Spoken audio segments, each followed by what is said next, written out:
I'd like to take a moment to give you some brief background on why we're here tonight. This is the second of two meetings to discuss whether or not this area would like to have a community council or not. This is a little bit of background. The county commissioners formed a working group consisting of local residents approximately 3 years ago.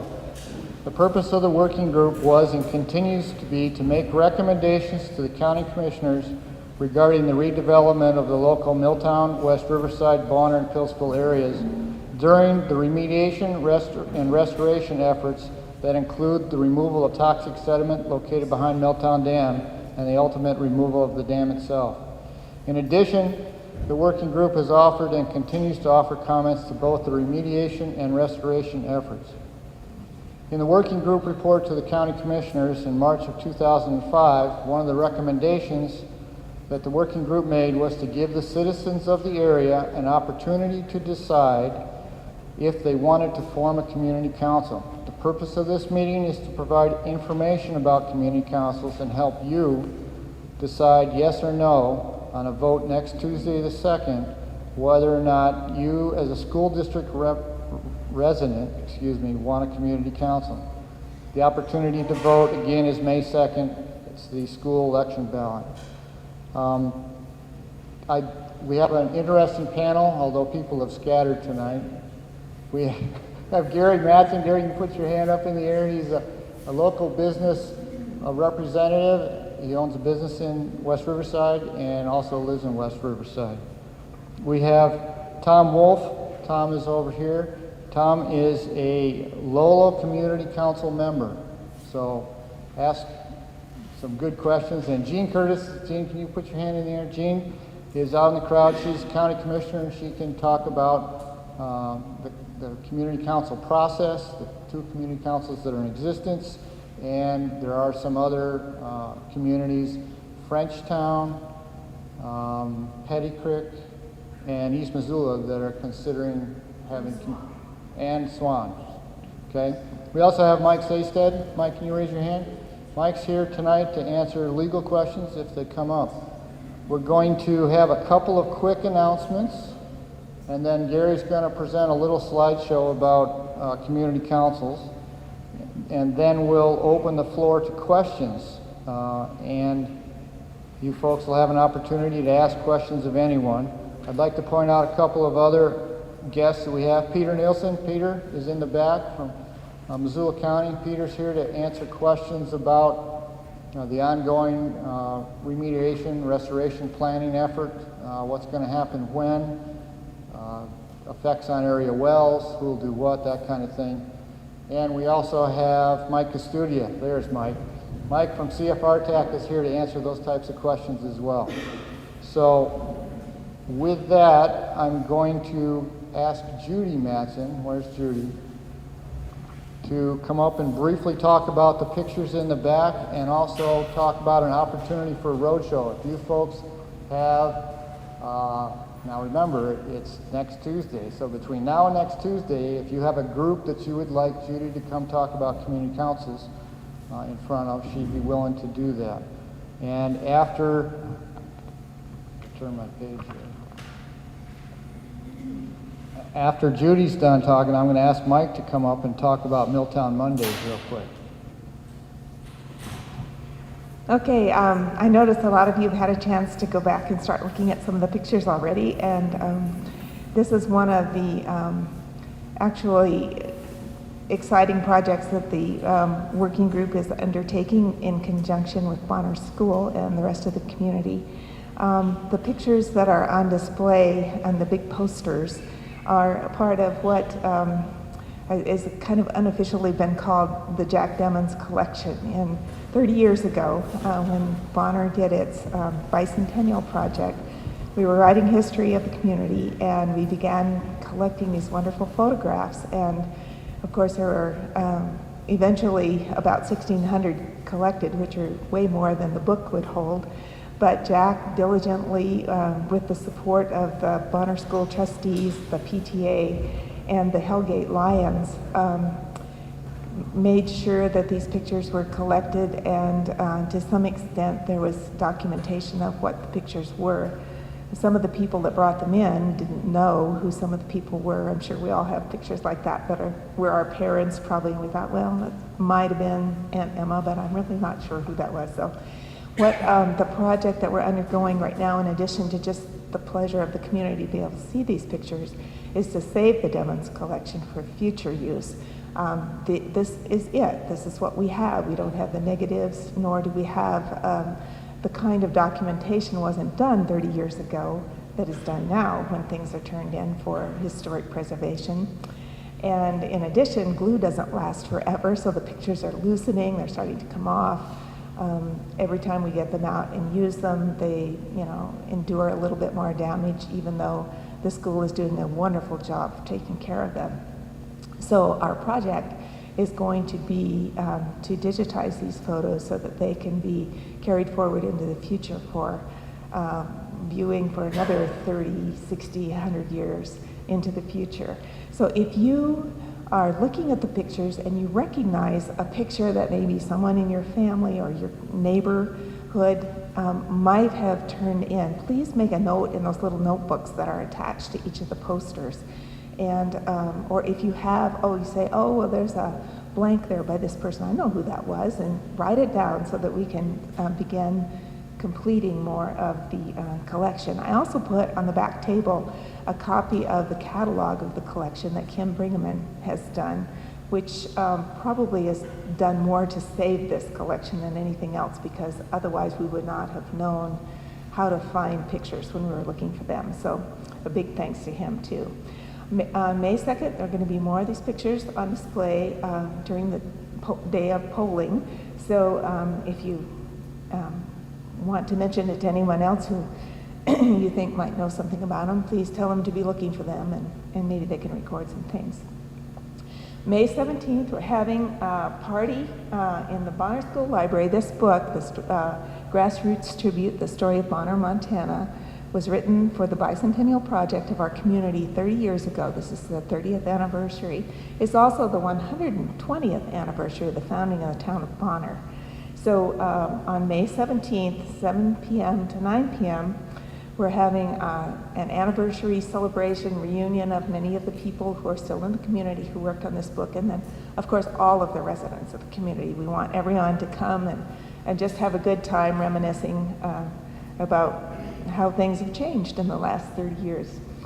And then finally, in the center section in back, there's a little, there are two aerial photographs of the modern neighborhoods of Milltown and Piltsville and a little poster about our sense of place. And going forward, we realized from looking at the pictures of 30 years ago that in another 30 years, things are going to look different still.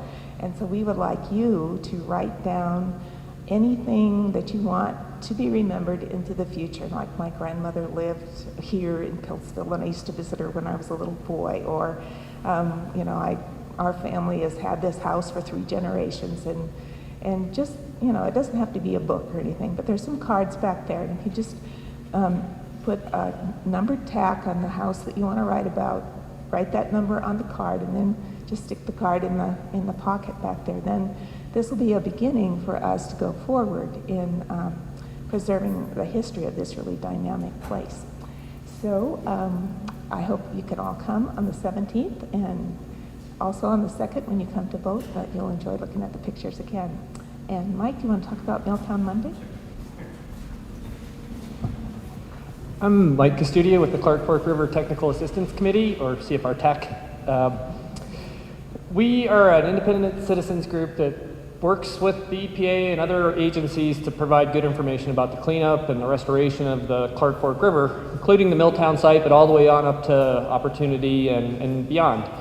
And one of the things we've started doing just in the last couple of weeks are Milltown Mondays. So the third Monday of every month, we get together at the River City Grill and have just sort of an informal discussion about what's going on with the cleanup and the redevelopment work and the restoration, and we invite all local residents to drop in Coffee and cookies are on us, and if you want lunch, you can get it on your own, I guess. But it's with our technical advisors and other guests. Peter Nielsen was there last time, and I think we had about 10 people turned out, and it was just a nice informal discussion. Next one's coming up on May 15th, and it's from 11:30 to 1, and I would encourage you all to attend. Thanks. Thank you, Mike. Thanks, Judy.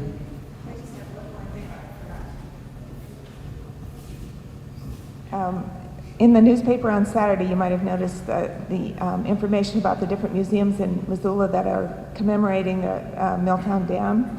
And Watershed Stories is one of the exhibits at the university, and it's one that we can all participate in. It's a non-juried photo exhibit, which means that any of us can take any of our favorite snapshots, color, black and white, old or new. You can go down and take one tomorrow and send it in.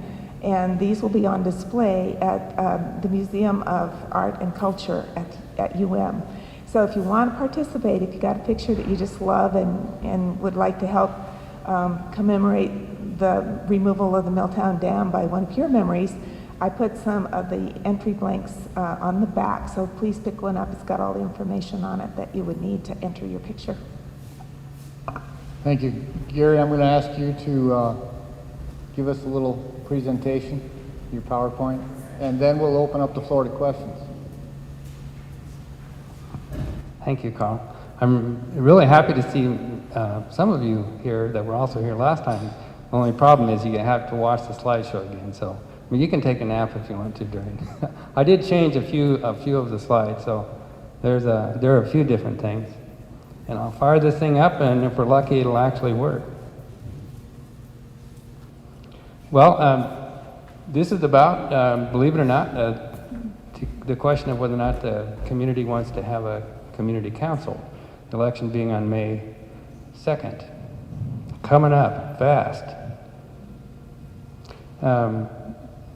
These three gentlemen are Ben Franklin, John Adams, and Thomas Jefferson. The standing one is Thomas Jefferson, and he was the author of the Declaration of Independence. There was a committee of 4 that drafted the Declaration, and then Thomas Jefferson wrote it. And I've just been getting these by bits and pieces. I've forgotten everything I may have accidentally learned in school, but as I've been looking for these pictures, I'm discovering a little bit of the history anyway. And Thomas Jefferson says, "We think in America that it is necessary to introduce the people into every department of government as far as they're capable of exercising it." And so for me at least, this level of community participation is almost pure democracy. It's as one of the simpler forms of government, and would probably make Thomas Jefferson happy as far as a form of government he believes in. This gentleman is Winston Churchill, and what many of you, well, not too many of you, but Joe I know does, remember Winston Churchill very clearly, and I certainly do from when I was a child, and the Prime Minister of England during the World War II. And he says, "A pessimist sees the difficulty in every opportunity, an optimist sees the opportunity in every difficulty." And that was, I'm getting a lot of my philosophy out of the Bonner School lumberjack log these days, where they put these kinds of sayings. Here's another famous American, and I guess I'm not proud to say he was my model for many years, and maybe I've at least partly outgrown it. Alfred E. Newman, the Mad Magazine character, whose idea is this community council, and it was recommended by the Milltown Redevelopment Working Group, which is sponsored by the Missoula County and the Environmental Protection Agency. And this group has been studying the redevelopment and restoration options in the community for 3 years now. And last March recommended to the commissioners that a community council be formed in order to permit local residents to have a voice as to what would happen here. The working group is made up of quite a few local people, as well as stakeholders from Missoula who are interested in fisheries, recreation, and those kinds of things. We realized that it wasn't our business as a working group to try to have a say about what kinds of growth went on in the community and other things. So we thought that it would be appropriate to have a community council do that. We looked into incorporation as an alternative, but that would have been quite a bit more expensive. The community council just seemed to be less expensive and something that would permit local people to become involved in government at this key time. This is an interesting picture of Bonner, and it supposedly is around 1915, but I'm very curious to know what's going on over there in the dam area. Someday we'll have to maybe research this, but it looks to me like the dam is here and the reservoir is not full yet. So I'm not sure exactly of the date of this photograph, but it's a pretty interesting one. It's there primarily to show the school and the two churches which are still here today. Bonner School, St. Anne's Catholic Church, and Our Savior Lutheran Church. In the background you can see all the lumber stacked, which was at that time the Anaconda Mill, and of course the reservoir area, and then West Riverside and Banman Flats beyond that. And that's changed a little bit. The school is still there. It's kind of a little bit more hidden in the vegetation, but the school here and the Catholic Church is still there, and the Lutheran Church is still there. The lumber is still there, only now they stack logs there, and West Riverside is grown in, and Banman Flats is where we're going to have a golf course. So these are the kinds of changes that have happened in the past. And this is an artist's conception of what the restored rivers will look like when the project is all over with. And we recognize it as being a huge asset for the whole area and very likely to cause a lot of growth and a lot of interest in the community, and something that community residents might want to have a share in directing. There's a highly skilled and talented artist from Bozeman who is a recreation specialist who just happens to be here tonight someplace. His name is Gary Weiner. and he has this conceptual rendition of what the working group has been producing for the last 2 or 3 years. The working group has proposed in the reservoir area itself to put in a visitor center up here, and a bunch of the trails in this area, and wetlands, river access points, all of these things being focused on the redeveloped and remediated and restored areas itself of the reservoir area, but not directly affecting the community as far as any direct community plans. So anyway, those are the things that we think that are going on here. They're very likely going to generate a lot of interest in this area in the near future and cause us to want to have something to do with what happens. A community council would be one way to do that. It has 5 representatives that are elected by the people. It has no power to make any law, regulation, or ordinance. It is only advisory. It can influence Missoula County government only by making recommendations to the Board of Commissioners, and it can offer local public opinion, influencing state and federal government as well. And just any time there may be a need for a community opinion, that would be an appropriate place to get it. This is a copy of the Commissioner's resolution. There was a hearing. The working group recommended that a council be established, and the Commissioners resolved to hold an election to put it on the ballot. And this statement of purpose is part of that resolution. Voters will have the choice for or against the council. And to sort of paraphrase that whole paragraph, it says that the council is advisory only, and it's for the welfare benefit of the citizens of Milltown, Bonner area. The implication of this vote, and this is another part of the resolution, if a community council is established, the initial council will be appointed by the commissioners with the members chosen by election thereafter. And that's a question that came up last time. We can talk about more later. The boundaries of the community council would be the Bonner School District, which is outlined in green. There's lots of bear, deer, and elk in the school district, and they normally don't attend school. But they could vote if they wanted to. How would a community council function? At regular public meetings, it would consider matters of interest to residents of the Bonner School District. It would express to the commissioners how community residents would like to see these matters handled by Missoula County. It would convey opinions of local residents to state and government officials. It's sort of a voice for the community and not an independent form of government. What are examples of things the community council could do? It could focus the preference by community residents for how the dwindling amount of undeveloped land is used. And Tom Wolf and I were looking at the map of the school district, and there's just not a heck of a lot here that's not developed. But there is some, and we could influence some big chunks too, not very many, but we could influence some of what happens there.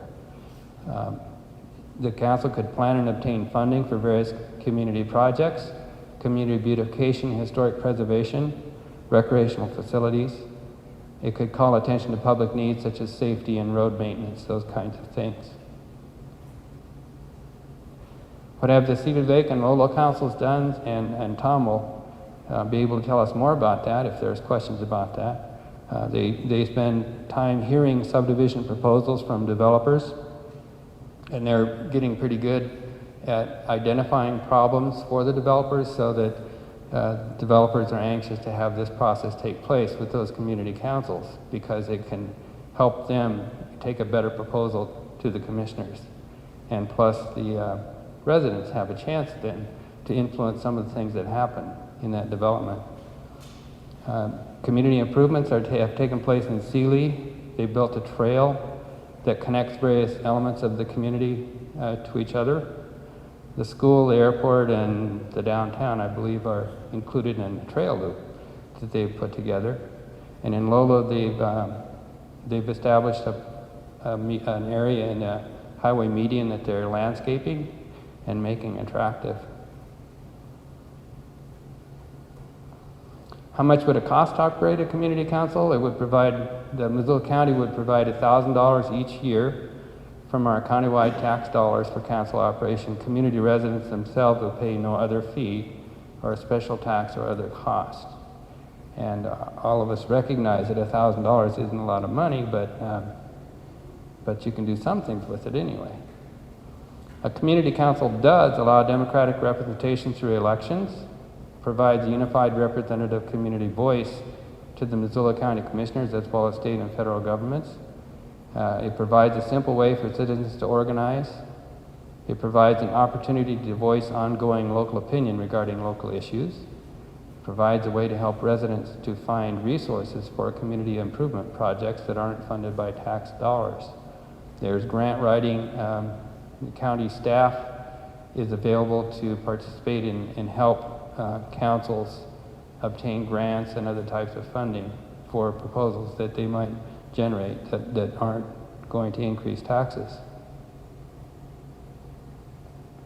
A community council does not have any legal binding authority, nor does it have the power to levy taxes.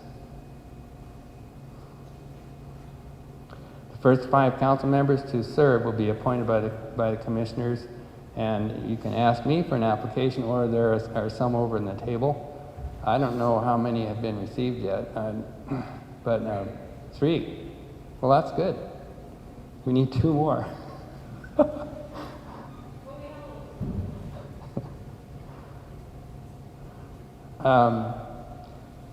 To the qualifications to be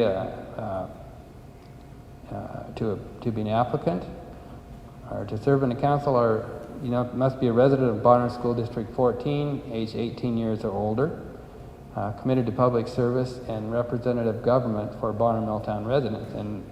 And I think that says a lot. It sounds maybe a little bit like something we've heard all our lives, but but I think I'm just beginning to understand some of what that really means.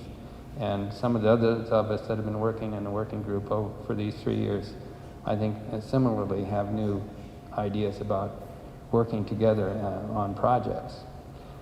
A person needs to embrace public meeting laws, needs to believe in the process of government and in all citizens' right to participate. The first election for council members would be May of 2007. The first 5 would be appointed, and then after that, they would be elected. The first time could be in May 2007. The 2 with the highest vote count would serve for 3 years. The next 2 with the next highest for 2, and then 1 with the lowest vote count would serve for 1 year.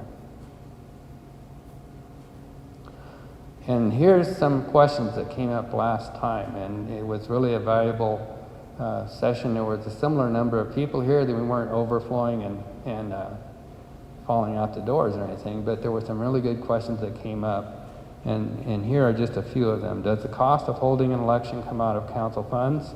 And the answer is no. So if you have $1,000 and you spend it during the year, the election can still be held, because even though it costs money, the county will cover that cost for the council. When would an election be required to fill a council vacancy? And the answer is whenever more persons run than there are positions open. So it's incumbent upon the community to be interested enough to have people run, so that we need elections. When could council members serve without election? And that's when there's not enough, when there's the same number of candidates as there are open positions. That is, there's no new candidates that have filed. Then the election would just be canceled, and those members would serve by acclamation, it's called. When would a council member be appointed and not elected? And that's when nobody seeks election for an open position, or when a member resigns between elections. Does the Milltown Working Group have an action plan for a community council? And the answer is no. I mean, if you wanted to read the recommendation of the working group that way, in our report that we gave to commissioners last March, I suppose it could be interpreted that way, but clearly the intent was only to convey the idea the community has the right to make up its own mind about how it wants to have things happen. So the council, the working group, believed that the community council would give the community that chance. And there is no agenda that the working group has that it expects the council to implement. Who writes the bylaws that govern the council? And the answer is council does. And of course they can be amended. But the trick here, and you could write pretty much anything into the council, into the bylaws. You could say, well, we want to form a 50-person kazoo band and furnish it with kazoos and march up and down the streets of Missoula. You could put all that stuff in your bylaws, but the commissioners have to approve them before they become effective. And also the county attorney's office has to approve them. So there's not much chance that anything too weird would get into the bylaws. Or if they did, they would certainly not stay there. Why do we need a community council when we already have active civic organizations? And I guess the answer to that is best given by Mary Erickson's example of what a community council is. It's like a student council in a high school. There are different classes have representatives in the council, and they discuss things and make recommendations to the principal or the superintendent. But the administration school that has no responsibility to do anything that the student council tells them to do. But they very likely will listen to them if it's a good idea. And it's kind of that way with our civic organizations. We all do different things. We have some really wonderful organizations in the community. Lions Club has a really nice community park and community center over in West Riverside. The Bonner Development Group has made a very nice park at the reservoir, but neither of these groups nor any other group it really represents the community as far as being elected. And so whenever there's a need for a community voice, then that's when it would be appropriate to have an elected body making that kind of a representation.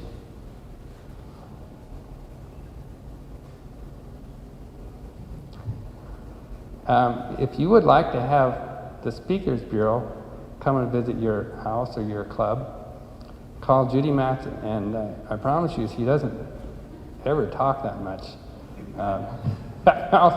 In our family, the two of us, between the two of us, there's one person that talks a lot, and it's not Judy. So, and that's the end of the slides. And now what we'll do is we'll go to questions, and I would be happy to spend a couple minutes answering questions if there are any that pertain directly to this slideshow. But I think with our distinguished panel that we have, it would be fine to go ahead and give them a chance to answer questions as well. But is there anything specific about this that you're interested in? If not, well, I think I'll see if I can get this shut down, and our panel can be seated, and we finally have some people here that know what they're talking about.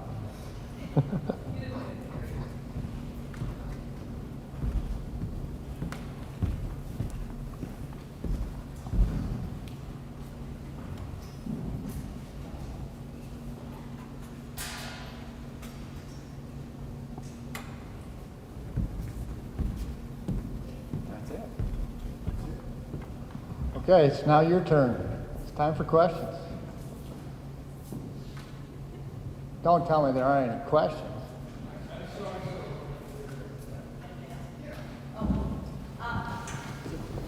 Sorry. I probably don't need this, but I guess I was thinking this would probably be for Commissioner Curtis.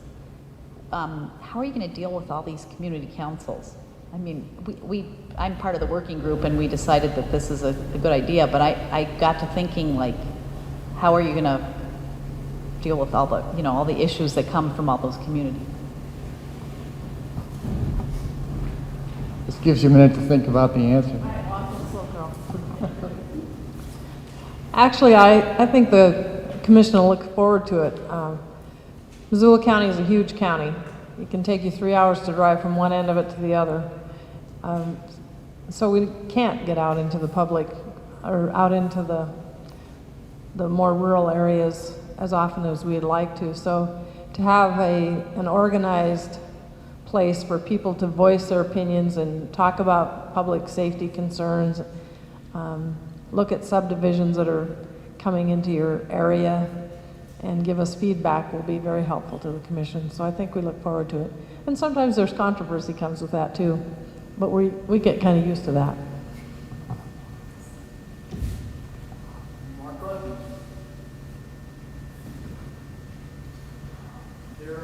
Gary did such a good job answering all the ones that came up last time. There's a series of yes/no question and answer sheets over there at the table. If you get a chance to get one, I'd encourage you to pick one up. Is this a loaded question, Gary? I'm cheating because I have a list, but this is actually for Tom, and it's something that came up last time.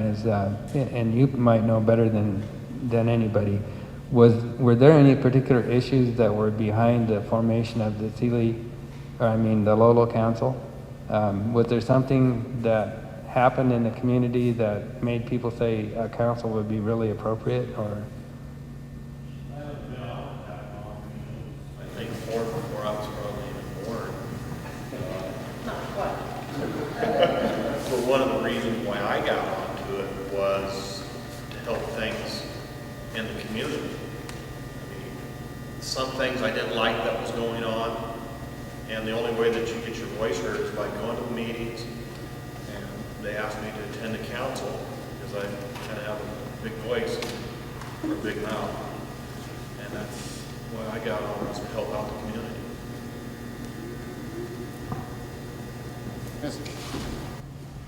I could probably answer that question because I was involved when the council was first formed down there. The big issues was the traffic in front of the Lolo school and the speed limit, and the people wanted to change that speed limit and lower it.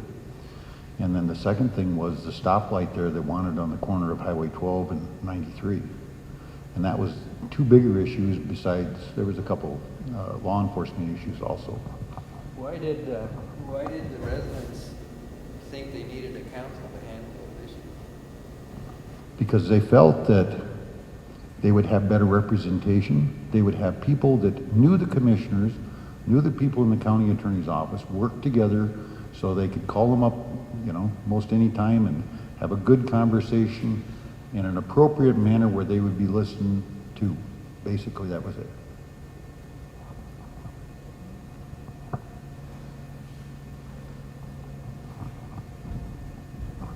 You know, I think it's something that we haven't touched on too heavily here, because we talk about them as advisory to the Board of County Commissioners.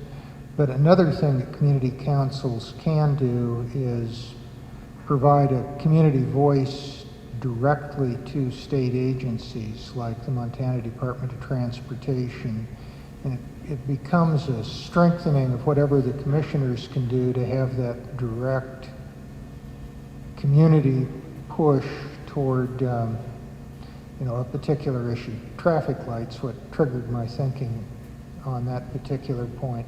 But I think it is helpful on those sorts of issues, and while I can't think of any examples, it may also be helpful in dealing with the legislature or other, even federal level sorts of issues, to have a community council say that the people of Lolo really want you to fund this demonstration project for walkways from Lolo to Florence, or, you know, whatever other sorts of things. Plus, since there is no municipal government here, I heard chit-chat about trails and things being developed in connection with the Milltown restoration. This is a good way for the community to have a broad-based voice in that sort of thing as well. Very good, thanks, Mike. Any more questions? How often does the county commission receive any kind of input or suggestions from the Sealy Lake Community Council? It's roughly how many times a year? Actually, the Sealy Lake Community Council is very good at sending us their, by email, they send us their minutes every month. So we have that communication just to know what's on their agenda every month and their concerns. They've also been working very hard on land use issues in the Sealy Lake area. They took it upon themselves because the planning staff was still working on some other regional plans like the Lolo plan and the Y Mullen plan. And they had a planner who retired in the area or moved to the area, and so they kind of took some things on themselves. They've also now formed the Clearwater Resource Council that has helped map all the areas. They have decided on their own what areas are best for development, which ones should be protected for scenic views or riparian areas. They have an amazing amount of maps, so they've put a lot of work into it. One thing they have there is a Sealy Lake Community Foundation that helped fund some of that stuff, because $1,000 wouldn't do all of that. Then anytime there's a highway project or a subdivision in the area, they're one of the commenting agencies. We don't get them, they don't come to Missoula too often. We've had more subdivisions in the Lolo area, and Elmer was there today, actually, commenting at our public meeting. But we have, now that we have the rural initiatives section in our Office of Planning and Grants, those folks, and you've seen Nancy Heil here and Pat O'Haron, they're out visiting with folks, and then they meet with us every Monday and report back.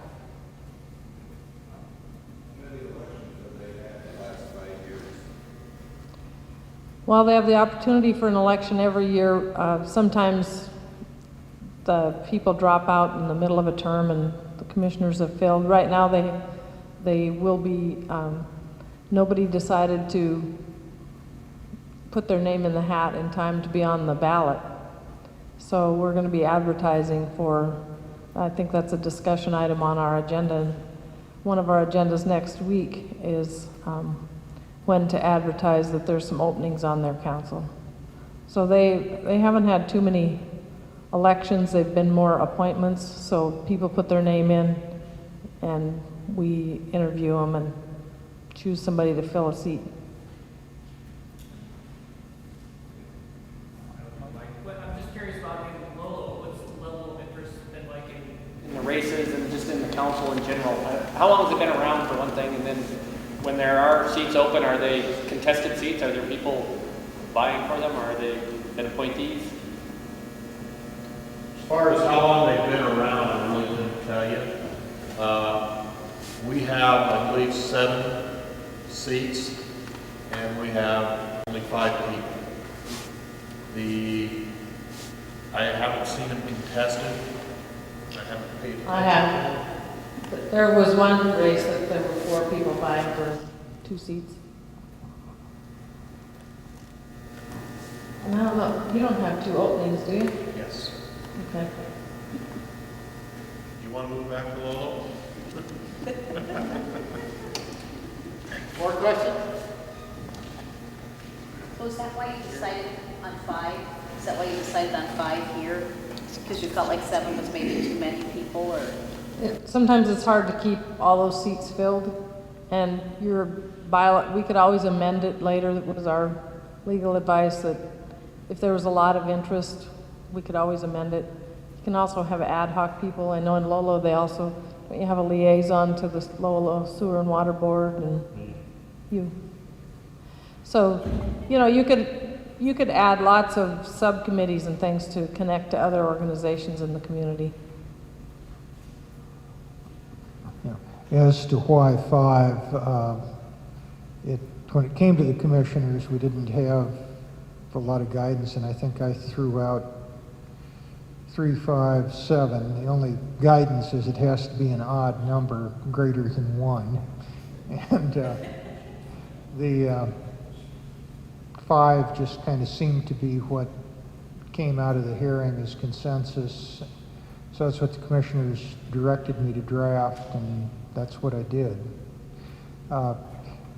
Changing it would probably require we get a vote of the people, or I suspect we would if we wanted to expand it. It, you know, is one of those things that communities just kind of feel their way into, and I think kind of grow the community council around their interests and what they want it to do. Lolo's been pretty active on zoning, subdivision, and transportation issues, but there's a high level of subdivision activity. If you've been on Highway 93, you understand concerns about transportation. Anyway. Thank you. Jeff? This question is for Ron. On average, what kind of public participation are you getting at these monthly meetings? In other words, how many citizens or community residents in Lolo show up for your monthly meetings? Most of it depends on what the topic is, such as the ski resort. We had a packed house. We probably didn't have enough seats. But when there's not a real hot topic, you will average 6 to 15 people. Mostly the 4 of them are pretty much the same that come to it every time.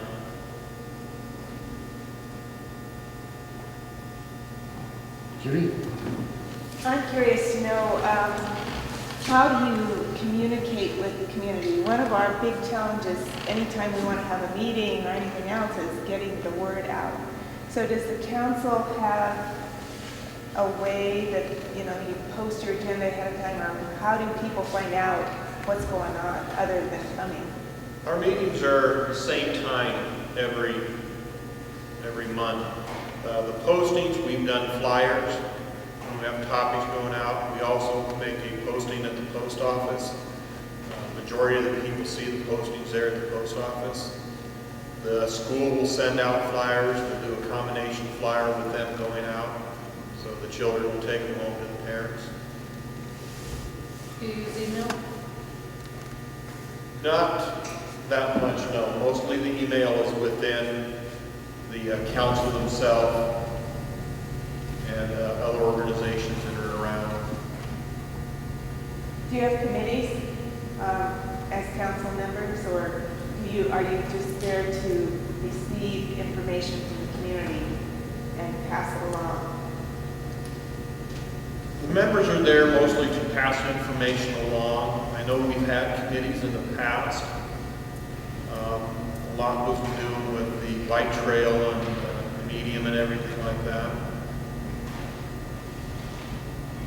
Right now, we don't have that much extra committees out there. I think there's one, but it's not the council that's doing it. It's another committee that reports. We actually have 3 committees, I believe, that report to us, and the community as to what's going on.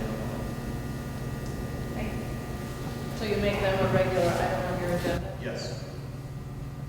I know that a lot of us don't feel like we need this microphone, but I think that Ron might need it for the TV. Is it a lot better with? Can you hear okay without? Okay. Well, I guess we'll use the microphone then. Yeah, I have one question. When you were talking about the Bonner Dam going out, you were saying that Bonner was going to have major growth, and I was just curious what kind of numbers were you talking about? And this, if it's going to grow, you're going to need a council, but I have no clue how to put an actual figure to that. But I know that from some of the experiences that, for example, Peter Nielsen has had recently with talking to developers who are working on plots near the river, that they consider that a big asset. The fact there's going to be some trails there. And so we're somewhat blessed compared to both Lolo and Seeley Lake. We have very little area that can be developed. And so as far as putting numbers, I think the really biggest number immediately is going to come from the golf course development. Peter, how many homes is that golf course? 272. Yeah, that's 272 homes. So it's just the golf course. And Next development to the south will be 3 phases. The first phase is 65 lots.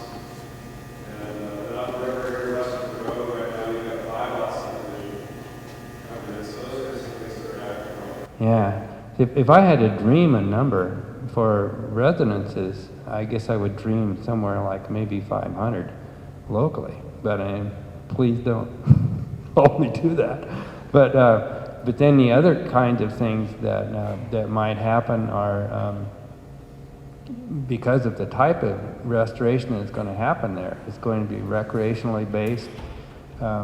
There may be some commercial incentive to, for example, a river outfitter, a water recreation sporting goods store.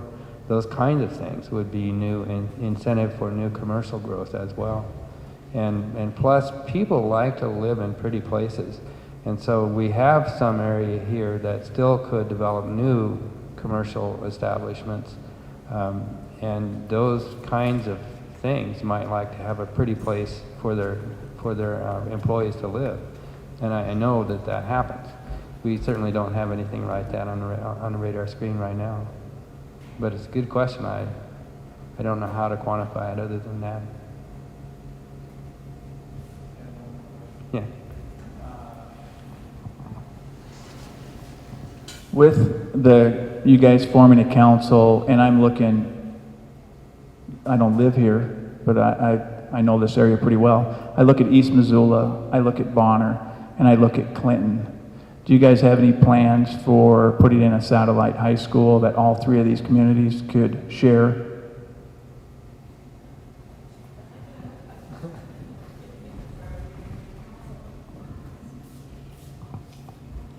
So I'm no expert on schools, however, I have done a lot of stuff with the school board. I served as the state PTA president for 4 years before I had this job. And I grew up in Sealy Lake, so in Swan actually, and went to school in Sealy Lake. The Sealy Lake High School, Sealy Swan High School we call it, is part of Missoula County High School, but it can't fund itself. My grandmother worked really hard to get a school there because we used to have the longest bus route in the United States. Coming all the way from Lake County to Missoula was about 160 miles round trip. So that school is supported by Missoula County taxpayers, but there's not enough tax base in Sealy Lake to support it on its own. Missoula County right now actually has a declining enrollment in its 3 high schools, so I don't think that there'll be a satellite high school soon. The school district won't hold me to that, however.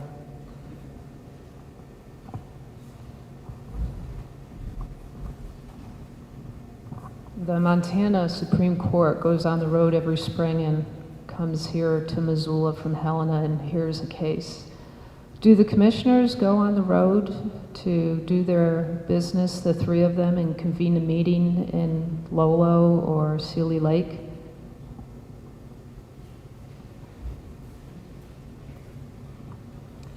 Well, Monday night I was in Sealy Lake and that wasn't a public hearing, but it was a meeting about the refuse district in Sealy Lake. Last night, Mike and I and the other 2 commissioners were in Orchard Homes, which I know all of you consider part of Missoula, but they don't consider themselves part of Missoula, to have a public hearing on an issue that affected them. So when there's an issue that, and last week we were in Sealy Lake because of their sewer board meeting to talk about their assessment, and that was a public hearing. We try to hold public hearings that affect them in their areas. In the past, the commissioners have held, I think, some of their regular weekly public meetings out in the hinterlands, but you know, sometimes it's a big inconvenience for 5 people to come. So we'd like to figure out ways to do that on a more regular basis. We have had, because we have this open lands project going on right now, we have been meeting in all 9 of our planning regions, which is the Swan, Sealy, Potomac, Clinton, Missoula, Lolo, 9 Mile, Evero, and Frenchtown. So we do, especially with now with the rural initiatives, we'll probably be out there a lot more because Pat promises he's dragging us around.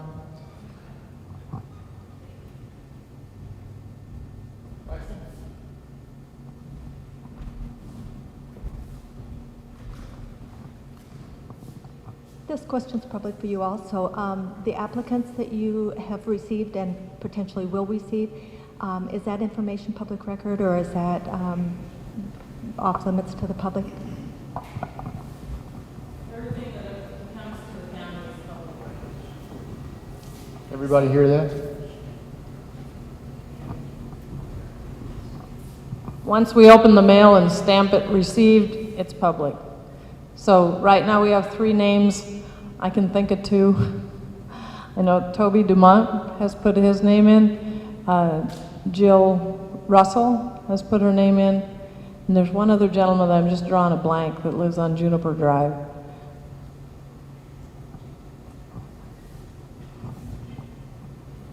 Questions? Don't tell me we're done.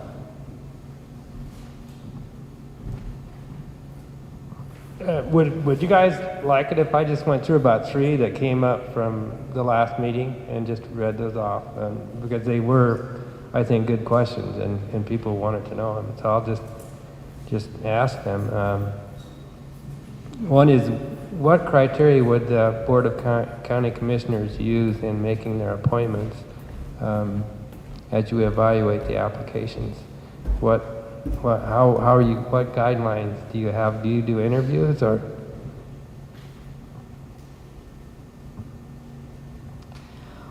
Well, the slide showed, of course, that people have to live in the right area and be a voter, be 18 years of age, and some of those things.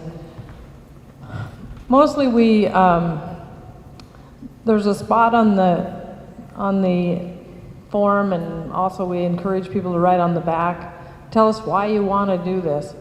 So we try to find a balance of people. We try to look at having gender balance, age balance, and those kinds of things if you have a choice.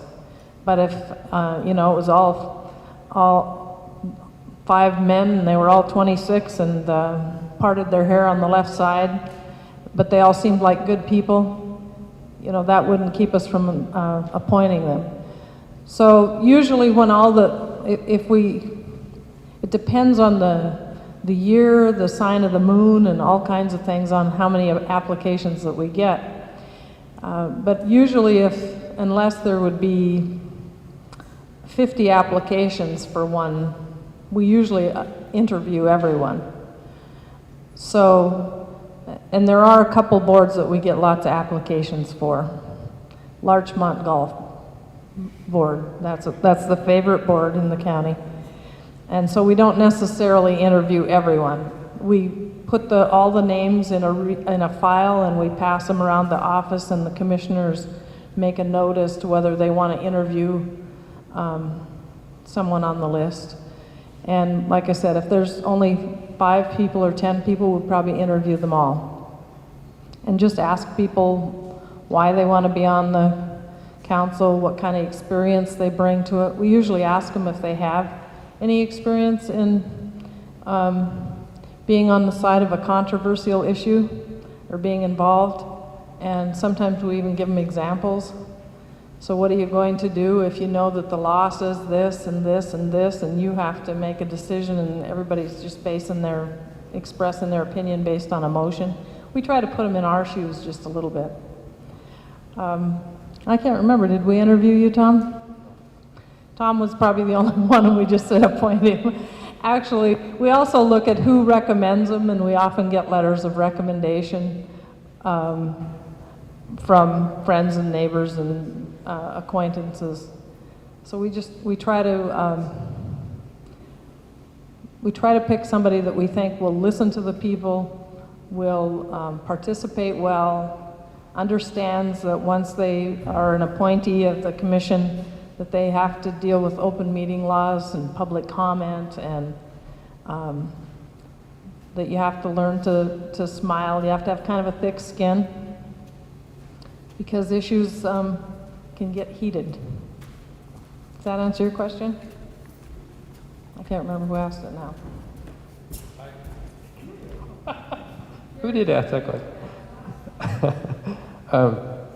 I guess, Mike, I'm wondering if there's ever been a case or cases where any council exceeded its legal authority and either did something or tried to do something that it really shouldn't have done, that you've had to step in and say, well, you really can't do that. Is there anything to be concerned about from that point of view? Over-enthusiastic advising. Actually, no. I mean, there have been times where the councils have come in with recommendations where I've had advised the commissioners they simply couldn't accept the recommendation because we didn't have the lawful authority to implement it. The classic down the Bitterroot on both sides of the county line, both in Lolo and on down Florence and Stevi, is can't you put a moratorium on subdivision until we get Highway 93 figured out? And the lawful answer is no, we can't put a moratorium on development. All we can do is keep yelling at the highway department, we've got a problem, we need to get it addressed. I just had a joint meeting with the Ravala County Commissioners in Florence, and one of them remarked that they'd gotten that advice from 3 separate attorneys, and all I could say was make it 4.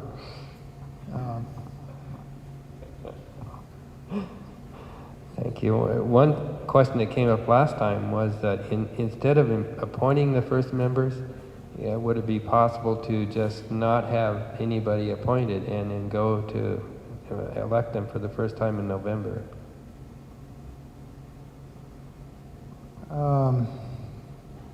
It wouldn't, given, had we thought about this or had this been a suggestion when we decided to put it on the ballot, I'd give you an unequivocal yes. To do it now, it isn't exactly what the people are voting on, because the way the proposition is worded is for a community council with 5 to be appointed and then replaced by elected people the following year in 2007. Hard to give a clear-cut answer. I would probably advise the commissioners against doing that, but it'd be more policy than legal advice. I just think we decided, rightly or wrongly, to put it to a vote this way, and we ought to, if the people say, yeah, we want a community council, if they vote yes on the proposition, then we ought to do what a yes vote says we do. Should we have done it that way, or should we have started down the road that direction? I don't know. We didn't really have a suggestion to do anything else at the hearing, so that's the way we went.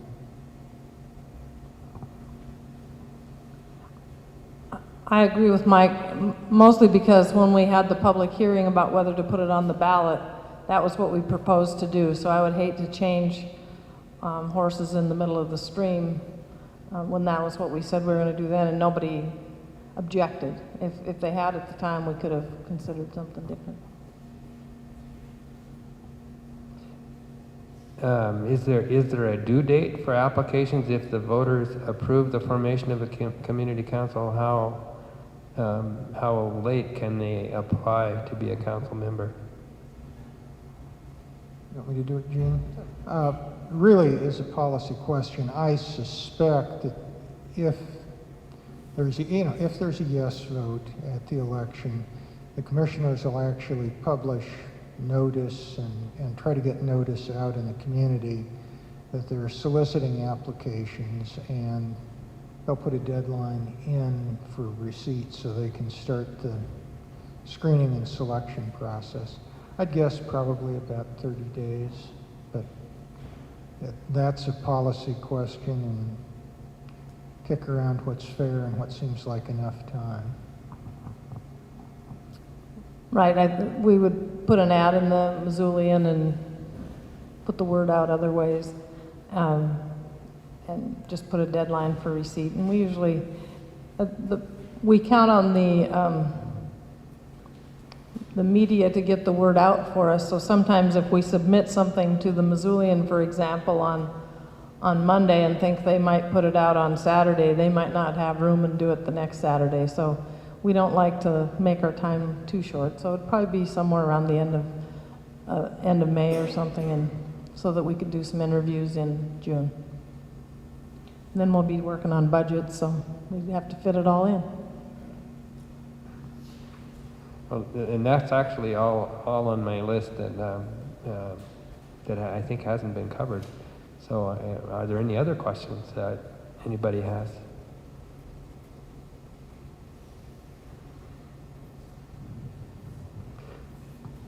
I guess if there are no questions going once, questions going twice, no more questions, sold.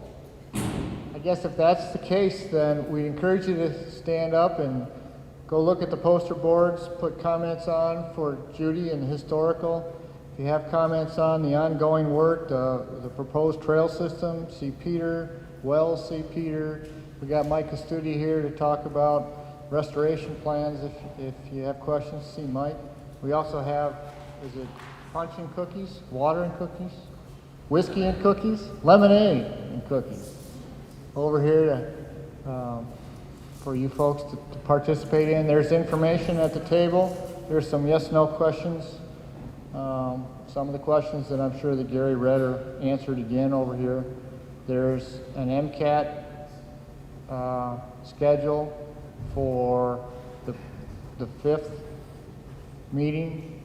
What else is at the table? Is that about it? And this one. MCAT televising this meeting because it's going to give people a chance at least to see it who weren't able to come. And that's scheduled up there. Tonight's meeting is being televised, it's being taped. And Mary Erickson and I did What's Up Missoula. What was it? It was Scary Gary and Mary show. And that's also on the schedule. So it's going to be shown twice as well on MCAT. So that TV schedule is over there as well. I'd also like to take a moment and thank Mike, Gene, and Tom for coming, traveling out here and answering the questions that you folks have asked. So let's give them a round of applause and conclude.